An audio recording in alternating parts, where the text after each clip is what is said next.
Everyone, स्वागत है आपका इकरा फिजिक्स में। लास्ट लेक्चर में हमने Newton's second law various problems में किस तरीके से लगाते हैं वो सीखा था। आज के लेक्चर में हम उसी सिलसिले को आगे बढ़ाएंगे। न्यूटन सेकंड लॉ लगाएंगे पुली ब्लॉक प्रॉब्लम्स पे और फिर देखेंगे कि किस तरीके से मंकी प्रॉब्लम्स हम सॉल्व करते हैं। ओके, तो चलिए स्टार्ट करते हैं आज का खूबसूरत सा लेक्चर। उससे पहले कोई मुझे ये बात बता सकता है क्या कि ये जो बंदर लटका हुआ है इसकी पूंछ में कितनी टेंशन आएगी? अगर इस बंदर का मास m है, अगर मैं ये बात कह रहा हूं कि इसका मास m है, तो इसकी ये जो पूंछ है इसके अंदर टेंशन कितनी आएगी? सिंपल सी बात, ये कहीं जा नहीं रहा है, रेस्ट पे है तो इक्विलिब्रियम पे होगा। नीचे लगेगा mg और ऊपर लगेगी टेंशन, और इक्विलिब्रियम में है तो tension will be equals to mg। ये तो इक्विलिब्रियम की बात हो गई, बहुत पहले हम कर चुके हैं। चलिए आगे बढ़ते हैं और नेक्स्ट हमारे पास जो है वो है पुली ब्लॉक सिस्टम। इसको हम एटवुड मशीन भी बोलते हैं। चलिए समझते हैं क्या क्या कंडीशन है हमारे पास।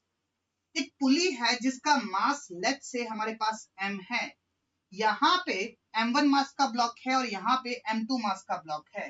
लेट से m2 is greater than m1, m2 बड़ा है m1 से, तो मुझे ये बात पता है कि अगर m2x नीचे आएगा तो m1x ऊपर जाएगा।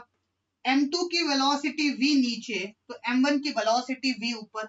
m2 का एक्सेलरेशन a नीचे तो m1 का एक्सेलरेशन a ऊपर। तो चलिए देखते हैं, लेट से इसके ऊपर कौन कौन से फोर्स लग रहे हैं। नीचे की तरफ m2g, ऊपर की तरफ टेंशन। लेट से इसका एक्सेलरेशन है डाउनवर्ड डायरेक्शन में a। ये जो हमने पुली ली है ये स्मूथ पुली ली है, स्मूथ पुली, और ये फ्रिक्शनलेस होगी। स्मूथ है तो फ्रिक्शनलेस पुली है, और ये पुली अगर फ्रिक्शनलेस है तो यहाँ पे टेंशन T, यहाँ पे भी T, और ये फ्रिक्शनलेस है तो यहाँ पे भी T होगा और यहाँ पे भी T। ये A से नीचे आ रहा है तो ये A से ऊपर जाएगा, ऊपर T और नीचे m1g। ये बात समझ में आई। चलिए अब मैं क्या कर रहा हूं, इंडिविजुअल ब्लॉक्स का फ्री बॉडी डायग्राम बना रहा हूं। चलिए देखते हैं इंडिविजुअल ब्लॉक का फ्री बॉडी डायग्राम किस तरीके से बनेगा। सबसे पहले बात करते हैं m2 की।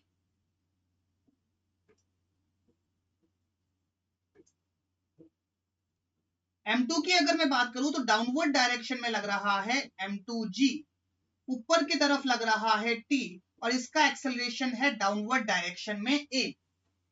एक्सेलरेशन a डाउनवर्ड डायरेक्शन में है, मतलब m2g बड़ा है, मतलब नेट फोर्स डाउनवर्ड डायरेक्शन में है। तो इसके लिए जो इक्वेशन लिखने में आएगी वो आएगी m2g minus t, it is equals to m2 into a। This is my equation number 1।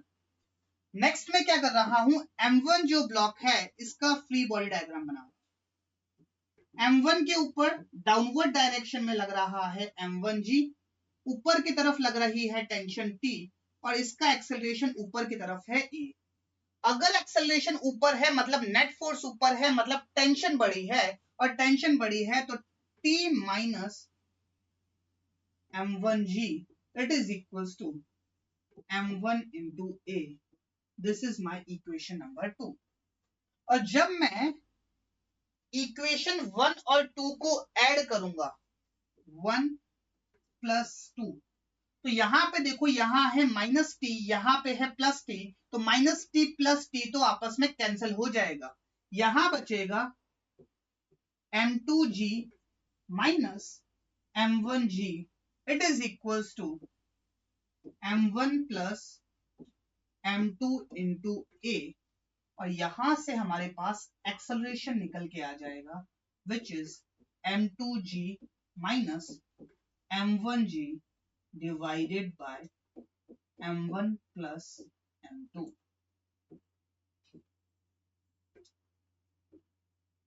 और इस एक्सेलरेशन को मैं किसी भी एक इक्वेशन में रख दूंगा तो टेंशन निकल के आ जाएगी। मैं क्या कर रहा हूं, इसको पुट कर रहा हूं इक्वेशन नंबर 2 में। तो इक्वेशन नंबर 2 मेरे पास क्या थी, t minus m1g it is equals to m1a।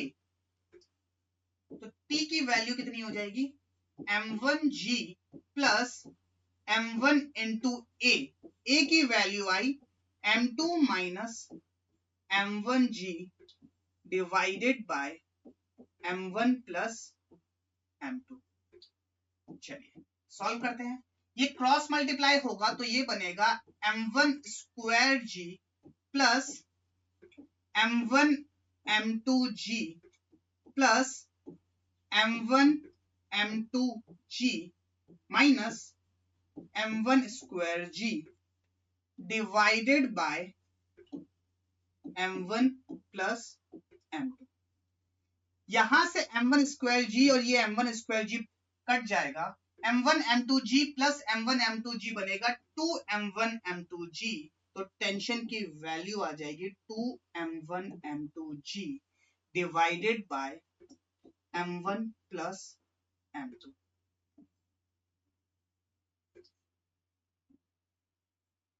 I hope this thing is clear. तो इस तरीके से हम इसके अंदर टेंशन निकाल सकते हैं। कोई मुझसे पूछ लेता कि इसके अंदर टेंशन क्या होगी, अगर मैं इसके अंदर टेंशन T1 बोल रहा हूं तो कोई मुझसे T1 की वैल्यू पूछ ले तो क्या होगी। आप अब ये डायरेक्टली नहीं बोल सकते कि T1 की वैल्यू T प्लस T होगी। क्यों? क्योंकि यहाँ पे हमने पुली का मास भी कंसीडर किया है। अगर हम पुली का मास कंसीडर नहीं करते तो T1 की वैल्यू 2T हम डायरेक्टली लिख सकते थे। क्यों? क्योंकि पुली तो कहीं जा नहीं रही है। चलिए तो अब क्या होगी T1 की वैल्यू। अगर मैं T1 की वैल्यू लिखने जाऊं तो T1 की वैल्यू होगी T plus T plus mg। इसके ऊपर अगर मैं फोर्सेस देखूं तो क्या लगेगा, एक लगेगा mg, 2t ये लग रहे हैं, तो ऊपर का force will be equals to नीचे का फोर्स। क्यों? क्योंकि पुली तो रेस्ट पे है, पुली कहीं नहीं जा रही है। तो T1 की वैल्यू आ जाएगी 2t प्लस mg और t की value I 2m1 m2 g divided by m1 plus m2। ये तो हमने t की वैल्यू लिखी और एक 2 ऑलरेडी आगे था, तो ये हो जाएगा 2 इंटू दिस प्लस mg। तो t1 की जो वैल्यू आएगी वो आएगी 4 m1 m2g divided by m1 plus m2 plus mg।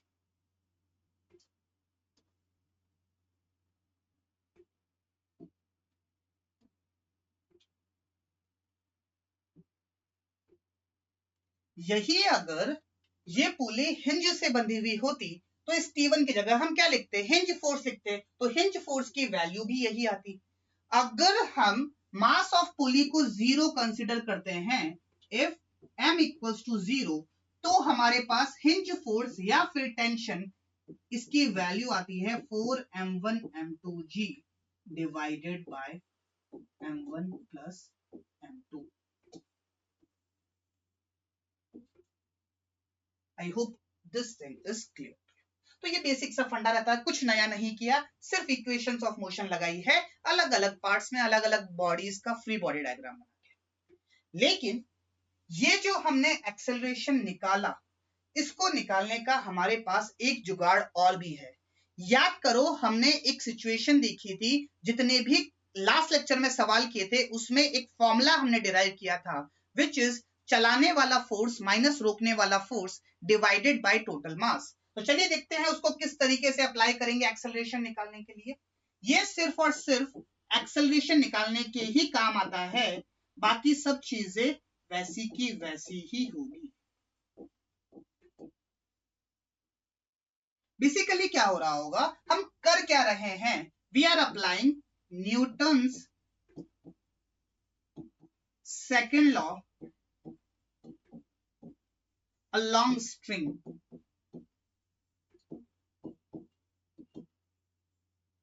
along the string कौन कौन से फोर्सेस लग रहे हैं, चलिए सबसे पहले उसको देखते हैं। इसके ऊपर लगा m2g, यहां पे लगा टेंशन T, यहां पे लगा टेंशन T यहाँ पे लगा टेंशन T, यहाँ पे लगा टेंशन T और यहाँ पे लगा m1g।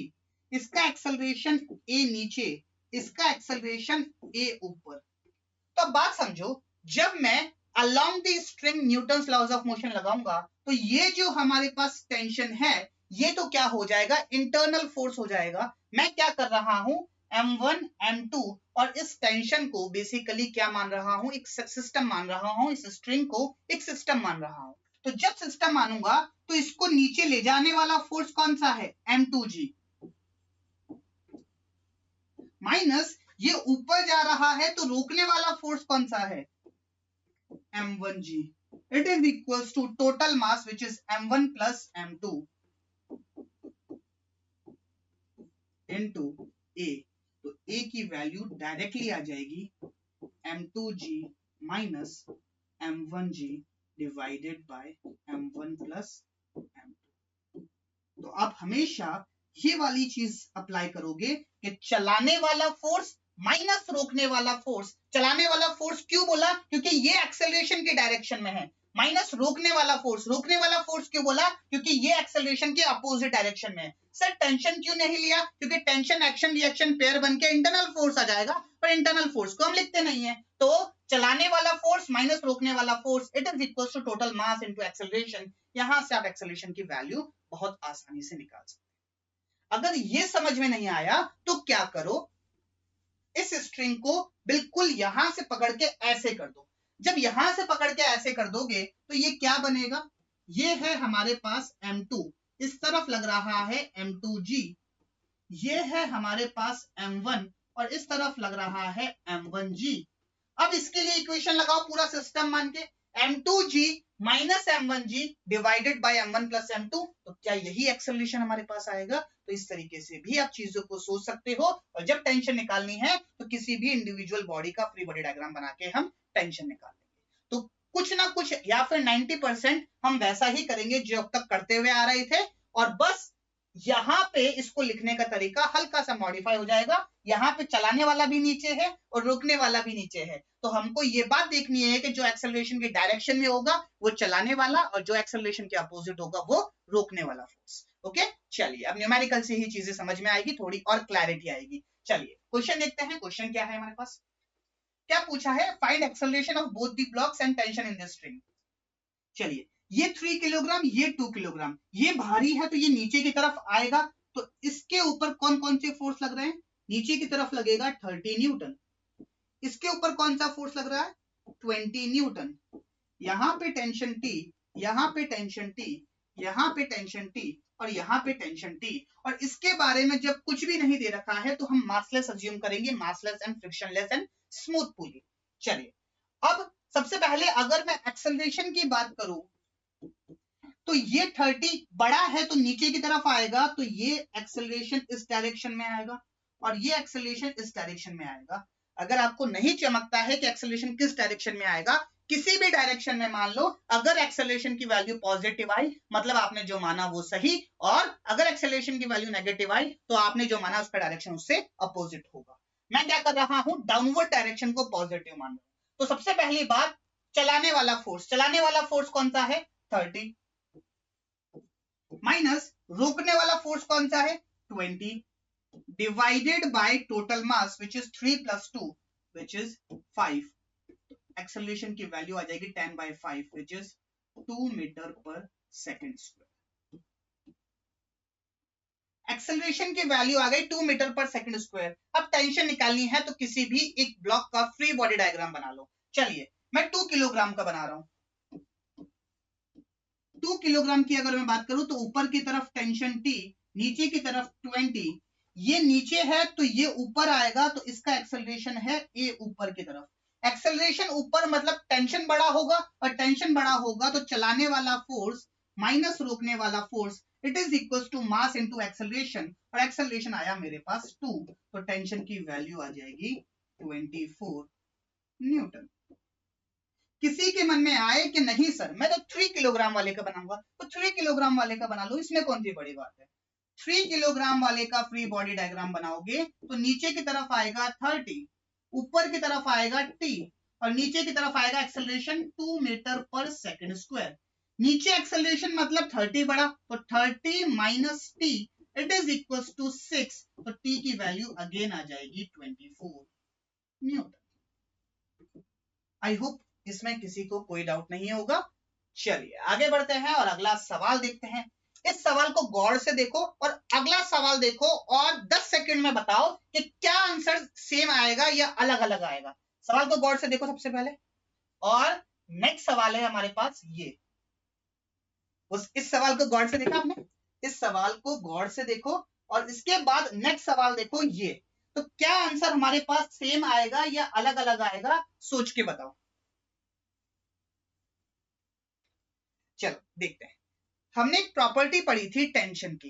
क्या प्रॉपर्टी थी कि अगर मैं किसी स्ट्रिंग को कोई फोर्स लगा के खींच रहा हूं तो उस स्ट्रिंग के अंदर सेम टेंशन आएगी। तो कहने का मतलब अगर मैं इसको 30 न्यूटन के फोर्स से खींच रहा हूं तो यहां पे भी जो टेंशन आएगी वो 30 न्यूटन ही आएगी। This is my tension, this is my tension and this is my tension 30 Newton. इसके ऊपर और कौन सा फोर्स लगेगा, नीचे की तरफ 20 न्यूटन। 30 ऊपर 20 नीचे, तो मतलब इसका एक्सेलरेशन ऊपर की तरफ होगा। तो एक्सेलरेशन कितना आएगा, एक्सेलरेशन आएगा चलाने वाला force which is T minus रोकने वाला force, it is equal to 2 into a, और टी की वैल्यू है 30, तो 30 minus 20 it is equal to 2a।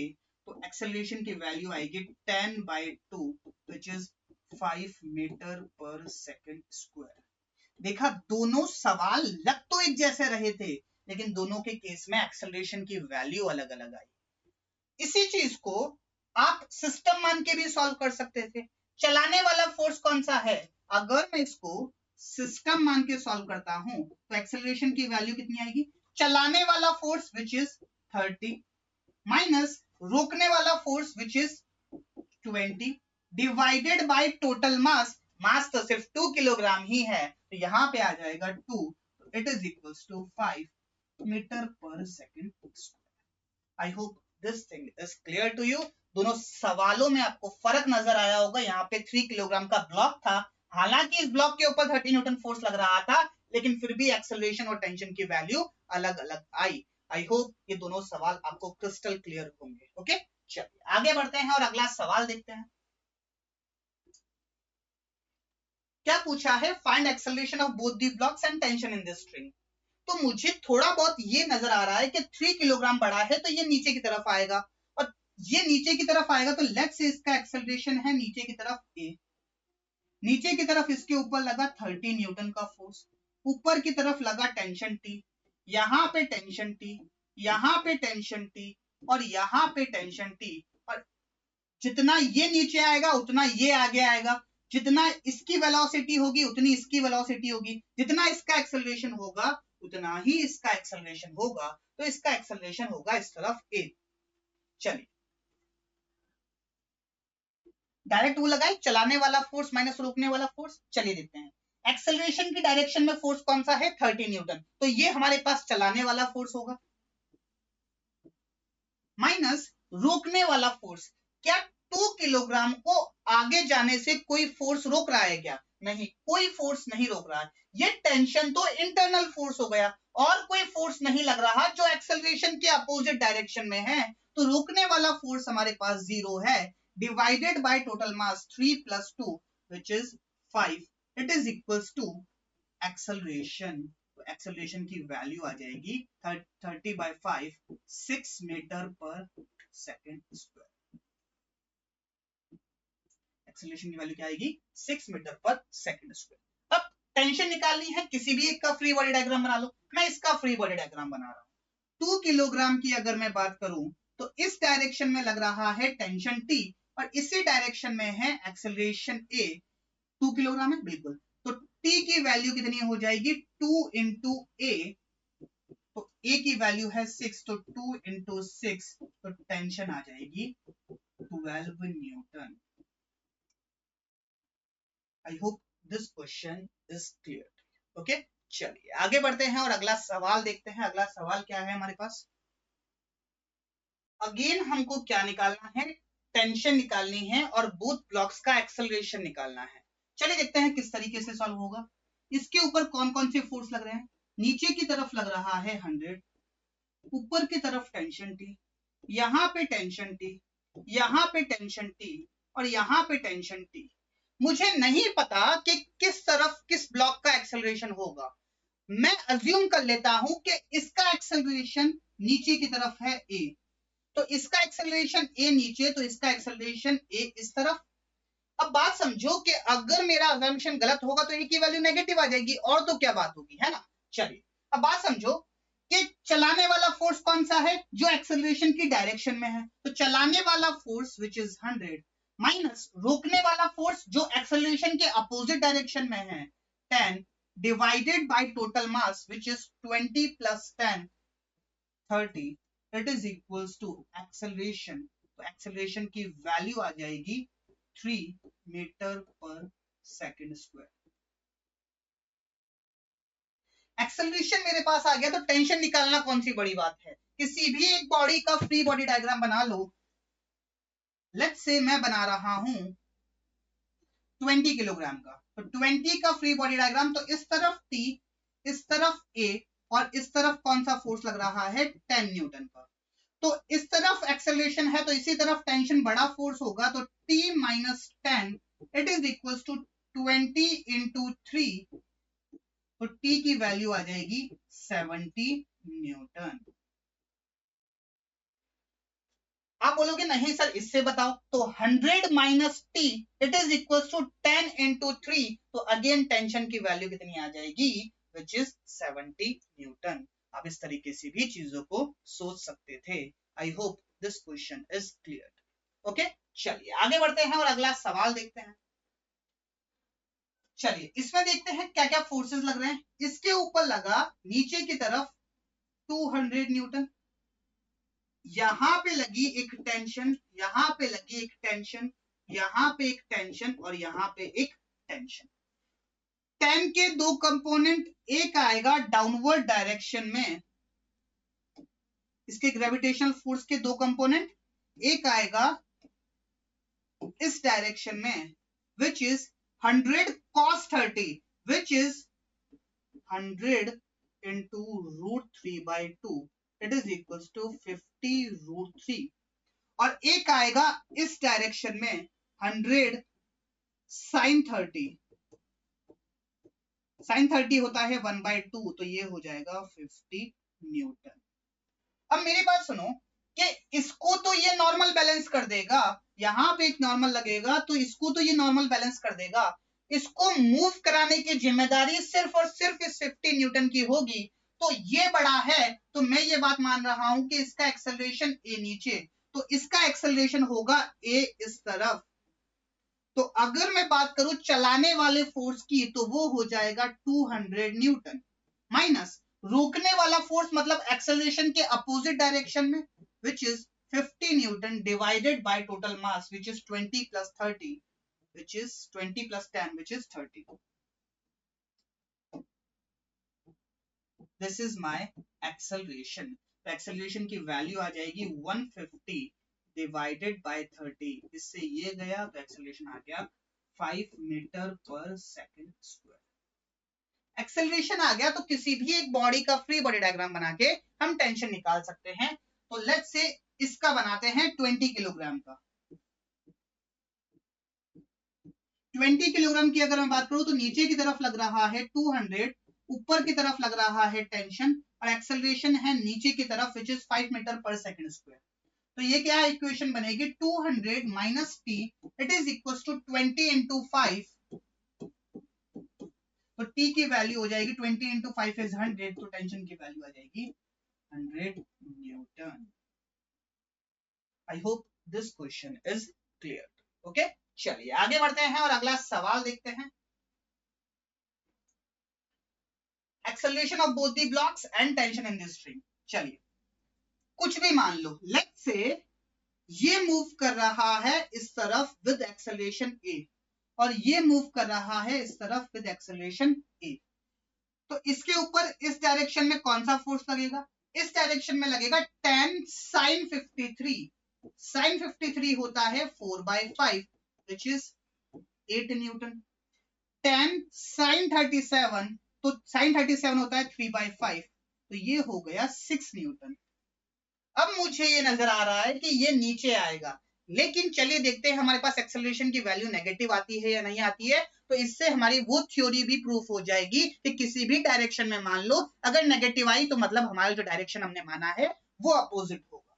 चलिए, तो इस तरफ क्या है? चलाने वाला फोर्स विच इज 6 माइनस रोकने वाला force which is 8 divided by total mass which is 10 plus 10 which is 20. It is equals to my acceleration. तो acceleration की वैल्यू आ जाएगी -2/20.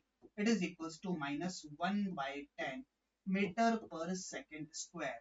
और इससे ये बात प्रूफ होती है कि जो हमने एक्सेलरेशन का डायरेक्शन माना ये सही डायरेक्शन नहीं है. करेक्ट डायरेक्शन है ये वाला. करेक्ट डायरेक्शन कौन सा है? ये वाला, कि ये ऊपर जाएगा ऐसे. This is correct and this is incorrect.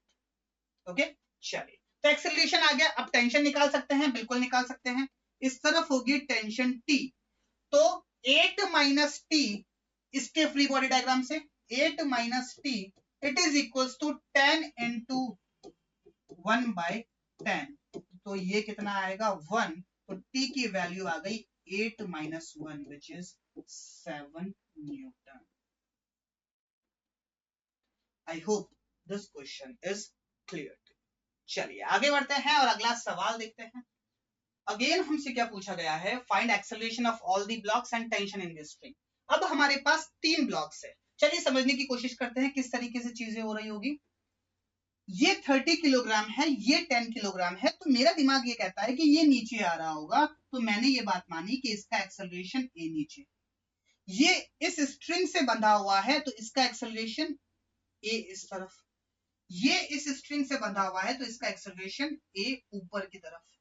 अब बात समझो कि ये वाली स्ट्रिंग और ये वाली स्ट्रिंग अलग है. तो अगर मैं इसके अंदर टेंशन T1 मान रहा हूं तो यहाँ पे टेंशन T1 होगी, यहाँ पे T1 होगी और यहाँ पे हमारे पास T1 होगी.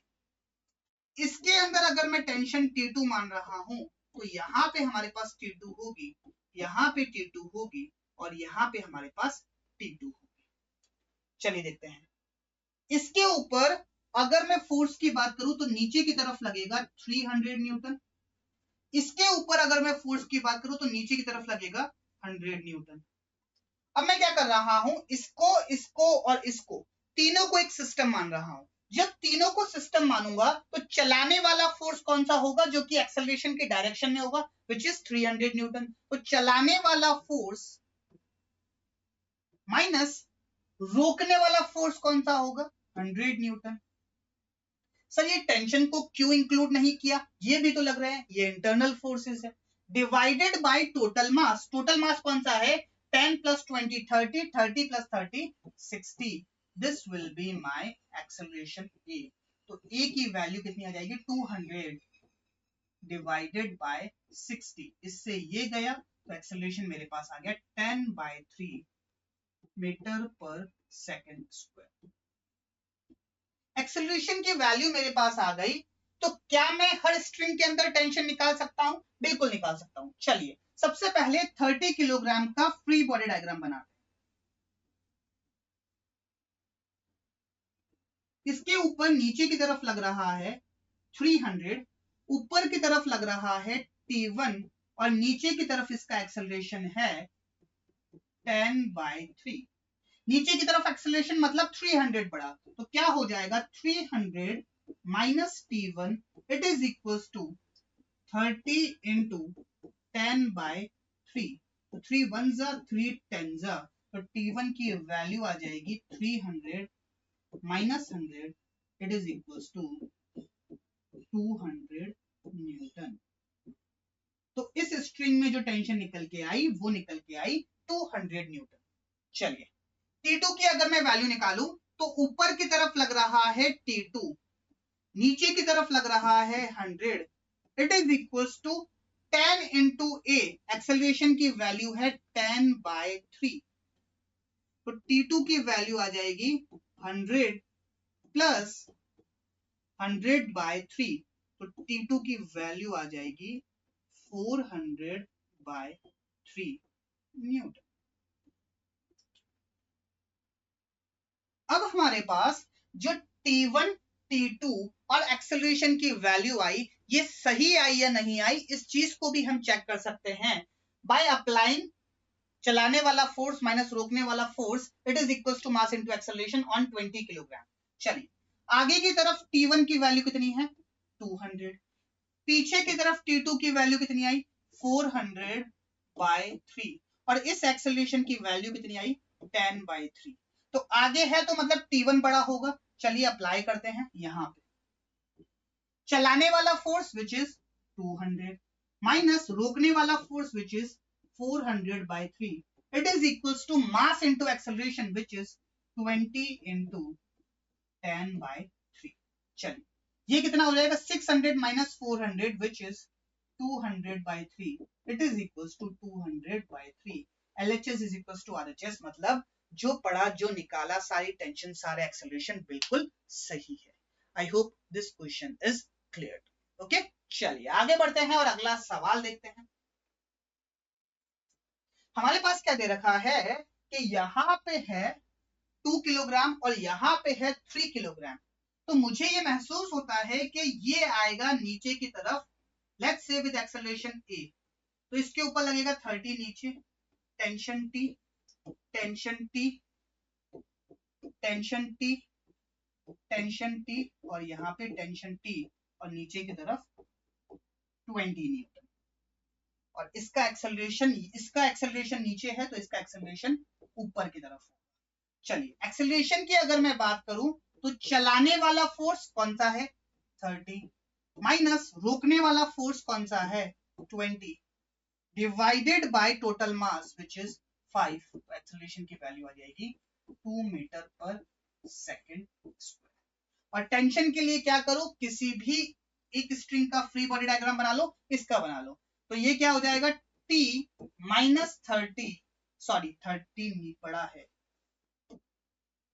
30 बड़ा है तो 30 माइनस T होगा, एक्सेलरेशन डाउनवर्ड डायरेक्शन में है ना, तो क्या होगा 30 minus T, it is equals to 3 into A, और A की वैल्यू है 2, तो ये हो जाएगा 3 into 2, तो T की वैल्यू आ जाएगी 30 माइनस 6 विच इज 24 न्यूटन।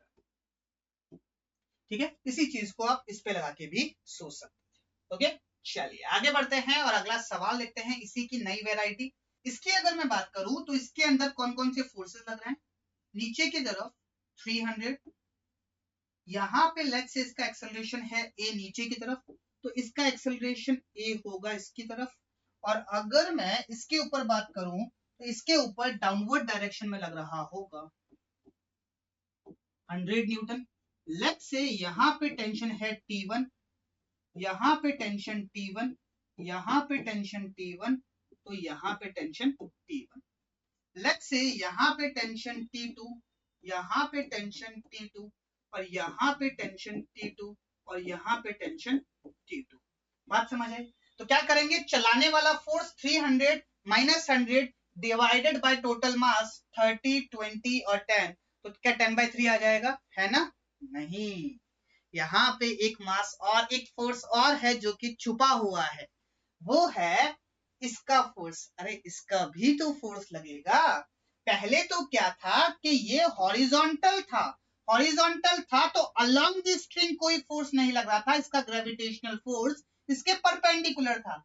लेकिन अब इसके ग्रेविटेशनल फोर्स का एक कंपोनेंट अलोंग द स्ट्रिंग आ गया, तो ये वाला फोर्स भी तो लगेगा। चलिए देखते हैं किस तरीके से चीजें होगी।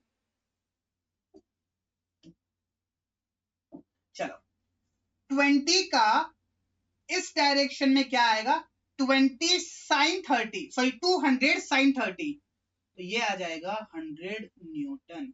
200 sin 30 होता है 1/2, तो 200 into 1/2 इज 100 न्यूटन। इसका ये जो कंपोनेंट होगा उसको ये नॉर्मल बैलेंस कर देगा, उसकी टेंशन नहीं लेनी है, हमें सिर्फ अलोंग द स्ट्रिंग बात करनी है।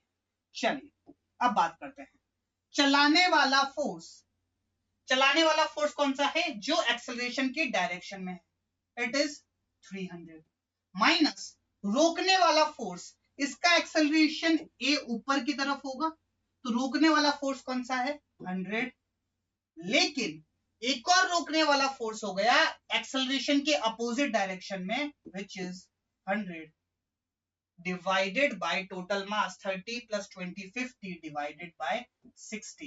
This will be my acceleration. तो ये कितना आ जाएगा 100 by 60 which is 5 by 3 meter per second square. This will be my acceleration. I hope ये चीज आपको समझ में आई होगी कि यहाँ पे एक ये हिडन फोर्स भी है जो हमको दिखता नहीं है लेकिन लग रहा है। ओके, चलिए अब टेंशन निकालना हमारे लिए कोई बड़ी बात नहीं है। इसका फ्री बॉडी डायग्राम बनाऊं तो T1 minus 100 it is equals to 10 into A which is 10 into 5 by 3, तो T1 की वैल्यू आ जाएगी 100 plus 50 by 3 it is equals to 350 divided by 3 Newton. T1 की वैल्यू आ गई, T2 की वैल्यू भी हम निकाल सकते हैं। कैसे, नीचे की तरफ लग रहा है 300 न्यूटन, तो क्या हो जाएगा 300 minus T2 it is equals to mass into acceleration which is 30 into 5 by 3, तो 3 1 जा 3 10 जा, तो T2 की वैल्यू आ जाएगी 300 minus 50 which is equals to 250 Newton. T1 T2 और एक्सेलरेशन तीनों हमने निकाले और काफी अच्छा सवाल था जो कि बच्चे अक्सर गलती करते हैं। ओके, चलिए आगे बढ़ते हैं और अगला सवाल देखते हैं। चलिए अब आ गए हमारे पास बंदर वाले सवाल। इसमें एक कॉन्सेप्ट और हम सीखेंगे, चलिए समझने की कोशिश करते हैं कि कहाँ पे दिक्कत आती है, कि अभी तक हमने जो सीखा उसके बेसिस पे हम क्यों सॉल्व नहीं कर सकते आने वाले सवालों को। चलिए देखते हैं। यहाँ पे क्या है, एक बंदर है जो स्ट्रिंग से लटका हुआ है और इस बंदर का मास है 30 किलोग्राम। ये कहीं पे मूव नहीं कर रहा, कहीं पे मूव नहीं कर रहा। इसका मतलब क्या हुआ कि अगर मैं इस बंदर का फ्री बॉडी डायग्राम बनाऊं तो इसके ऊपर लग रहा है नीचे की तरफ 300 और ऊपर की तरफ स्ट्रिंग, ये बंदर इस स्ट्रिंग को अपनी तरफ खींच रहा है, तो स्ट्रिंग बंदर को अपनी तरफ खींचेगी विद टेंशन T और कहीं मूव नहीं कर रहा, तो यहाँ पे T की वैल्यू कितनी आ जाएगी 300 न्यूटन। सिंपल सी बात अभी तक हम करते हुए आए हैं। अच्छा, तो यहाँ पे जो टेंशन आएगी वो आएगी 300 न्यूटन। कोई मुझसे पूछ ले कि यहाँ पे क्या टेंशन होगी, ये स्ट्रिंग तो स्लैक रहेगी, स्लैक्ड रहेगी, तो बेसिकली यहाँ पे जो टेंशन आएगी वो आएगी 0। इसीलिए मैंने आपको कहा था ये बात कि ऐसा जरूरी नहीं है कि सेम स्ट्रिंग हो तो उसके अंदर टेंशन हमेशा सेम होगी। यहाँ पे 0 है, यहाँ पे 300। चलिए आगे बढ़ते हैं। अब क्या हो रहा है कि ये जो बंदर है ये ऊपर जा रहा है with an acceleration of 2 metre per second square. चलिए इस बंदर का फ्री बॉडी डायग्राम बनाते हैं। नीचे की तरफ लगा 300, बंदर ने रस्सी को पकड़ रहा है नीचे की तरफ, बेसिकली वो उसको नीचे खींच रहा है, तो टेंशन इसको ऊपर की तरफ लगेगी, टेंशन T, और इसका एक्सेलरेशन है ऊपर की तरफ 2 मीटर पर सेकंड स्क्वायर। तो मतलब टेंशन बड़ी होगी, तो इसके अंदर टेंशन आएगी T minus 300 it is equal to 30 into 2, तो टेंशन की वैल्यू कितनी आ जाएगी 360 न्यूटन। यहां तक भी चीजें आसान थी। कोई मुझसे पूछ लेता कि यहाँ पे टेंशन क्या होगी, तो ये स्लैग्ड रहेगा और स्लैग्ड रहेगा तो टेंशन क्या होगी 0, और यहाँ पे जो टेंशन होगी वो आएगी 360 न्यूटन। यहां तक भी चीजें आसान थी। चलिए एक एग्जांपल और देखते हैं, वहां से समझने की कोशिश करते हैं। अब क्या कर दिया कि जो नीचे वाली स्ट्रिंग थी वहां पे एक मास को और कनेक्ट कर दिया, तो क्या हो गया, नीचे की तरफ लगेगा 100 न्यूटन। अब यहाँ पे भी टेंशन आ जाएगी, यहाँ पे टेंशन हमने T1 बोली, यहाँ पे हमने टेंशन T2 बोली। क्या बड़ी बात है कि ये ब्लॉक तो कहीं जा नहीं रहा, तो ये इक्विलिब्रियम में रहेगा, तो T1 की वैल्यू आ जाएगी 100 न्यूटन। अगर मैं इस बंदर का फ्री बॉडी डायग्राम बनाऊं तो नीचे की तरफ लगेगा सबसे पहले इसका मास विच इज 300। यहाँ पे T1 है तो क्या यहाँ पे भी T1 होगा, तो नीचे की तरफ लगेगा T1 और T1 की वैल्यू है 100। ऊपर की तरफ लगेगा T2 और इसका एक्सेलरेशन है ऊपर की तरफ 2 मीटर पर सेकेंड स्क्वायर। चलिए, तो ऊपर की तरफ है T2 minus 300 plus 100 which is 400, it is equals to 30 into 2, तो T2 की वैल्यू आ जाएगी 460 न्यूटन।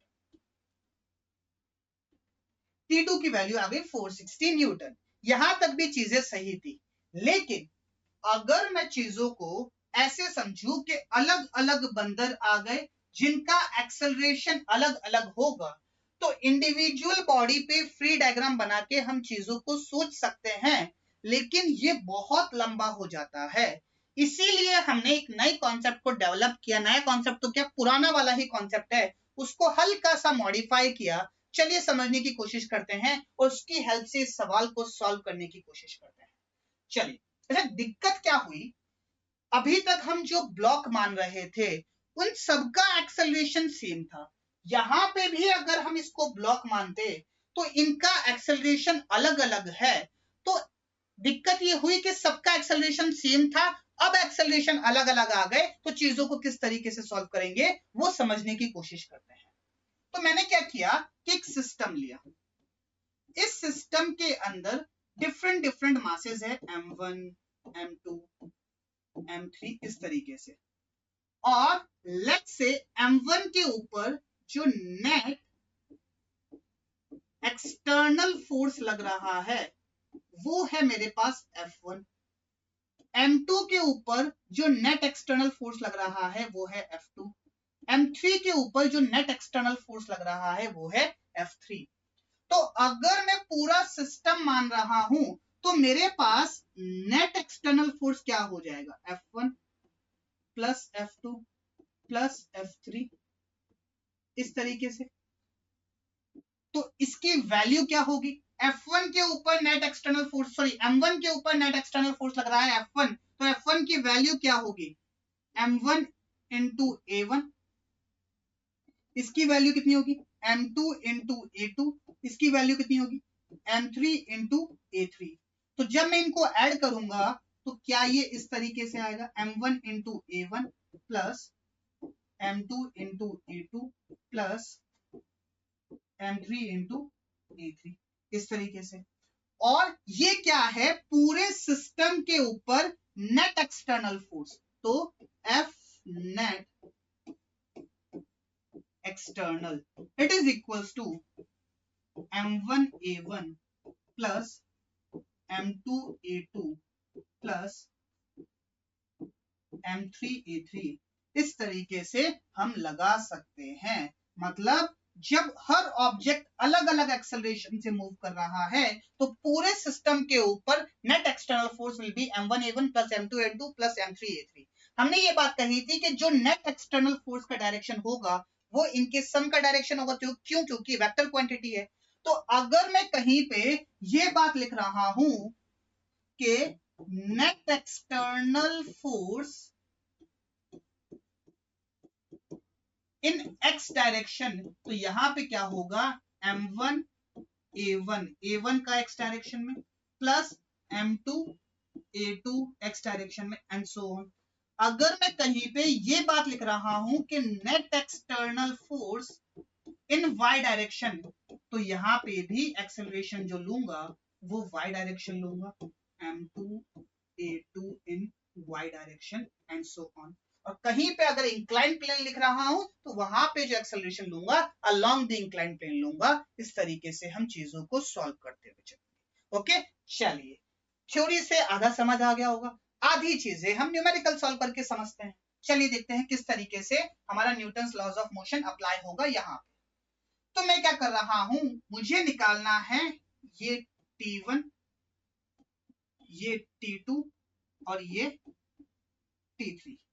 सबसे पहले जब मुझे T1 निकालना है तो मैं क्या कर रहा हूं, इसको पूरे को एक सिस्टम मान रहा हूं। इसको पूरे को एक सिस्टम मानूंगा तो यहाँ पे जो T2 लगेगा और यहाँ पे जो T3 लगेगा ये इंटरनल फोर्सेस हो जाएंगे।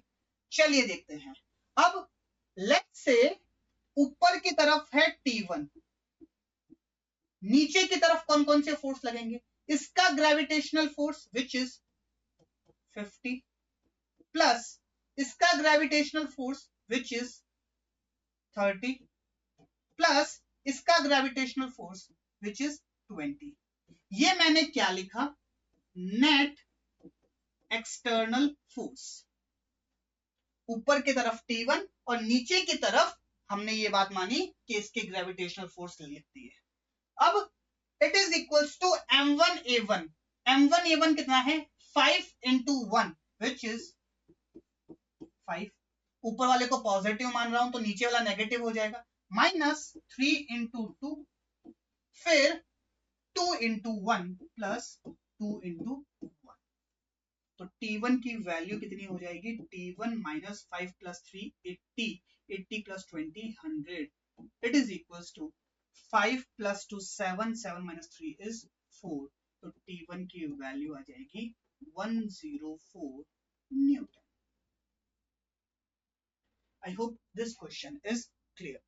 चलिए अब मुझे क्या करना है? T2 निकालना है। तो T2 निकालने के लिए आप दो चीजें कर सकते हो, या तो इंडिविजुअल बॉडी का फ्री बॉडी डायग्राम बना लो, या फिर क्या करो, यहां से इन दोनों को सिस्टम मानो। जब आप इन दोनों को सिस्टम मानोगे तो इसके ऊपर इस डायरेक्शन में लग रहा है T2, नीचे की तरफ कौन कौन से फोर्स लग रहे हैं? 30 plus 20 which is 50। It is equals to mass into acceleration which is 3 into minus 2 which is minus 6 and 2 into 1 which is plus 2। तो T2 की वैल्यू आ जाएगी 50 minus 4 which is 46 न्यूटन। इसी तरीके से अगर मुझे T3 निकालना है तो इसका फ्री बॉडी डायग्राम बना लो। तो ऊपर की तरफ लग रहा है T3 माइनस नीचे की तरफ लग रहा है 20। It is equals to 2 into 1 which is 2। तो T3 की वैल्यू आ जाएगी 22 newton. I hope this question is clear to you. तो हमने यहाँ पे क्या लगाया? Net external force is equals to M1A1 plus M2A2 plus M3A3। इस तरीके से चीजों को सॉल्व किया और T1, T2 और T3 की वैल्यू निकाली। आई hope this question is clear. Okay, चलिए अगला सवाल देखते हैं। अगला सवाल क्या है? अगेन मेरे पास क्या है? तीन बंदर है और तीनों का एक्सेलरेशन दे रखा है। तो अगर मुझे यहाँ पे टेंशन निकालनी है तो क्या करूंगा? T minus 30 plus 300 plus 400 plus 200 it is equal to 30 into 2 40 into 1 20 into 1, है ना? नहीं, इस तरीके से चीजों को सॉल्व नहीं करेंगे। एक चीज जो आप यहाँ पे भूल रहे हो, जो देख नहीं रहे, वो ये है कि ये वेलोसिटी है। जी हाँ, जो हमारे पास ये वाला बंदर है ये कांस्टेंट वेलोसिटी से चल रहा है, तो इसका एक्सेलरेशन कितना होगा? 0। तो कभी भी आपको एग्जामिनर ऐसे भी गुमराह कर सकता है, तो आपको गुमराह नहीं होना है, एक एक चीज को ध्यान से देखना है। चलिए देखते हैं। सबसे पहले टेंशन मार्क करते हैं। यहाँ पे हमारे पास टेंशन है T1, लेफ्ट से यहाँ पे T2 और यहाँ पे हमारे पास टेंशन है T3। सबसे पहले बात करते हैं T1 की। तो T1 के लिए हम क्या करेंगे? सिर्फ इसको देखेंगे। इसको देखेंगे तो ऊपर की तरफ है T1, नीचे की तरफ है 200। It is equals to 2 into -1। नीचे की तरफ को हमने क्या माना? नेगेटिव। 20 into -1, 2 नहीं 20 into -1। तो T1 की वैल्यू कितनी आ जाएगी? 200 minus 20 which is 180 न्यूटन। चल अब बात करते हैं T2 की। T2 की जब मैं बात करूंगा तो इसको सिस्टम मानूंगा। इसको सिस्टम मानूंगा तो ऊपर की तरफ लग रहा है T2 माइनस नीचे की तरफ लग रहा है 40 plus 20 which is 600। It is equals to 40 into 1 नहीं, ये कांस्टेंट वेलोसिटी है, इसका एक्सेलरेशन तो कितना है? 0। It is equals to 20 into -1। तो ये कितना हो जाएगा? T2 की value 600 minus 20 which is 580 Newton. बात समझ आई? इसी चीज को आप ऐसे भी सोच सकते थे कि अगर मैं सेकंड वाले का फ्री बॉडी डायग्राम बनाऊं तो ऊपर की तरफ लग रहा है T2, नीचे की तरफ लग रहा है इसका खुद का वेट विच इज 400, और क्या लग रहा है, नीचे की तरफ लग रही है एक टेंशन T1। ये कांस्टेंट वेलोसिटी से मूव कर रहा है, इसका मतलब इक्विलिब्रियम है। कैसा इक्विलिब्रियम? डायनामिक इक्विलिब्रियम, मतलब नेट फोर्स जीरो होगा। नेट फोर्स जीरो होगा तो T2 will be equals to 400 plus T1 which is equals to 580 newton. Okay, चलिए अब जब हम T3 की बात करेंगे तो इस पूरे को, तीनों बंदर को सिस्टम मान लेंगे। तो ऊपर की तरफ है T3, नीचे की तरफ है 300 plus 400 700 plus 200 which is 900. It is equals to, इसका एक्सेलरेशन है 2 ऊपर की तरफ तो पॉजिटिव लेंगे 30 into 2, इसका एक्सेलरेशन 0, इसका एक्सेलरेशन है नीचे की तरफ which is 20 into -1। तो T3 की वैल्यू कितनी आ जाएगी? 900, 60 minus 20 is 40 plus 40, तो ये आ जाएगा 940 Newton. This is my T3। इस तरीके से आप चीजों को सोच सकते हो और T3 की वैल्यू निकाल सकते हो। आई होप अब आपके पास अगर बंदर वाले सवाल आए तो आप दोनों को सॉल्व कर सकते हो। तो हमने आज जो पढ़ा उसमें सबसे पहले पढ़ा पुली वाले सवाल, उसके बाद पढ़ा हमने बंदर वाले सवाल। अब लास्ट सवाल देखते हैं, सबसे बेहतरीन सवाल जिसमें पुली और बंदर दोनों है। चलिए देखते हैं क्या सवाल है। मेरे पास एक ब्लॉक है जिसका मास है m/2 और ये एक स्ट्रिंग से बंधा हुआ है जो कि स्मूथ पुली से होते हुए यहां से गुजर रही है, और इस स्ट्रिंग के इस तरफ एक बंदर है जो कि ऊपर चल रहा है विद एक्सेलरेशन g/6। और एक और इंपॉर्टेंट बात, ये जो एक्सेलरेशन है g/6 ये रूट के रिस्पेक्ट में है, मतलब रिलेटिव मोशन आएगा, ये ग्राउंड के रिस्पेक्ट में नहीं है। तो मुझसे सवाल में ये बात पूछी है कि ब्लॉक का एक्सेलरेशन क्या होगा और रूप के अंदर टेंशन क्या होगी, मुझसे सवाल में ये बात पूछी है। ओके, चलिए सोचते हैं किस तरीके से चीजें होगी। मैं क्या कर रहा हूं, मैं ये अज्यूम कर रहा हूं कि ये ऊपर जा रहा है विद एन एक्सेलरेशन ए, यहां पे टेंशन टी, नीचे आएगा mg/2, यहां पे भी टेंशन टी, यहां पे भी टेंशन टी और यहां पे भी टेंशन टी। अब ये ऊपर जा रहा है मतलब ये रोप ऊपर जा रही है, ये रोप ऊपर जा रही है मतलब यहां से जो रोप होगी वो नीचे की तरफ जा रही है। तो अगर मैं ये बात करूं कि एक्सेलरेशन ऑफ रोप कितना है इसके इस तरफ, तो क्या होगा, डाउनवर्ड डायरेक्शन में तो नेगेटिव लूंगा, इट इज -a। यस और नो?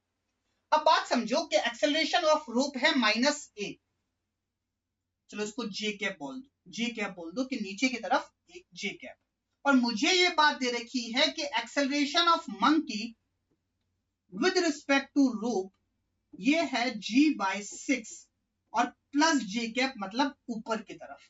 बात समझ आई? तो अगर मुझे एक्सेलरेशन ऑफ मंकी निकालना है तो ये क्या होगा, acceleration of monkey with respect to rope plus acceleration of rope, यही होगा रिलेटिव एक्सेलरेशन वाली बात। Acceleration of monkey with respect to rope है g/6 J cap plus acceleration of rope है a माइनस जी कैप, तो ये कितना हो जाएगा, g/6 minus a ji cap. मतलब इसका जो एक्सेलरेशन, एक्चुअल एक्सेलरेशन होगा वो होगा ऊपर की तरफ g/6, कितना होगा, g/6 माइनस a, और ये जो एक्सेलरेशन आया ये आया विद रिस्पेक्ट टू ग्राउंड। अब हम चीजें कर लेंगे। चलो अब मैं बात करता हूं मंकी की। मंकी के ऊपर कौन कौन से फोर्सेस लग रहे हैं। अगर मैं मंकी की बात करूं तो ऊपर की तरफ लग रहा है टेंशन, नीचे की तरफ लग रहा है इसका ग्रेविटेशनल फोर्स, और इसका एक्सेलरेशन है ऊपर की तरफ which is g/6 minus a। चलिए इसके लिए इक्वेशन लिखूंगा तो क्या बनेगी, T minus mg it is equals to mg by 6 minus ma। तो यहां से अगर मैं इसको सॉल्व करूं तो ये कितना होगा, T इज इक्वल्स टू, ये इस तरफ आएगा तो mg plus mg by 6 minus ma। तो ये क्या हो जाएगा, 6 plus 1 7 mg by 6 minus ma। ये टेंशन की वैल्यू आ जाएगी। लेकिन ए तो हमने अज्यूम किया है ना, ए की वैल्यू कहाँ आई, तो अभी एक इक्वेशन और बनेगी। एक इक्वेशन कैसे बनेगी, इसका फ्री बॉडी डायग्राम बना के। तो ऊपर की तरफ लग रहा है टी, अगर मैं m/2 का फ्री बॉडी डायग्राम बनाऊं तो ऊपर की तरफ लग रहा है टी, इसका एक्सेलरेशन है ऊपर की तरफ, इसका एक्सेलरेशन है ऊपर की तरफ a, और क्या लग रहा है, नीचे की तरफ लगेगा mg/2। तो क्या इक्वेशन लिखूंगा, t minus mg/2 it is equals to ma/2। ये इक्वेशन बनेगी। यहां से t की वैल्यू पुट करता हूं, क्या है 7 mg/6 minus ma minus mg/2 it is equals to ma/2। इसको इस तरफ ले जाऊंगा तो पॉजिटिव हो जाएगा, ये हो जाएगा 3ma/2 it is equals to, यहां पे क्या बचा, एलसीएम आएगा 6 इट इज 7 mg, यहां आएगा 3 mg, तो ये आएगा 3ma/2 it is equals to 7 minus 3 is 4 mg/6। तो 2 1 जा 2 3 जा, एक m से एक m गया तो एक्सेलरेशन की वैल्यू आई 4/9 g it is equals to 4/9 g। क्या इक्वल्स टू, बस इसके अलावा कुछ नहीं कट रहा, तो एक्सेलरेशन की वैल्यू आएगी 4/9 g। अब इस एक्सेलरेशन को जब मैं यहां पुट कर दूंगा तो हमारे पास टेंशन की वैल्यू आ जाएगी। तो टेंशन की वैल्यू कितनी आएगी, टेंशन की वैल्यू आएगी 7 mg/6 minus m into a की वैल्यू है 4/9 g। तो एलसीएम क्या आएगा, एलसीएम आएगा 18, तो 6 3 जा तो 7 3 जा 21 mg minus 2 which is 8 mg। तो ये कितना हो जाएगा, 21 माइनस 8 तो कितना हो जाएगा 13 21 माइनस 8 यस 13, तो 13 mg by 18 this will be the value of tension. तो इस तरीके से आप टेंशन और एक्सेलरेशन निकाल सकते हैं। काफी अच्छा सवाल था। हमने क्या किया, सबसे पहले एक्सेलरेशन ऑफ रोप निकाला और उसके बाद एक्सेलरेशन ऑफ मैन निकाला, एक्सेलरेशन ऑफ मंकी निकाला विद रिस्पेक्ट टू ग्राउंड। उसके बाद सारी चीजों को सॉल्व किया Newton second law of motion लगा के, और इस तरीके से हमने चीजों को सॉल्व किया।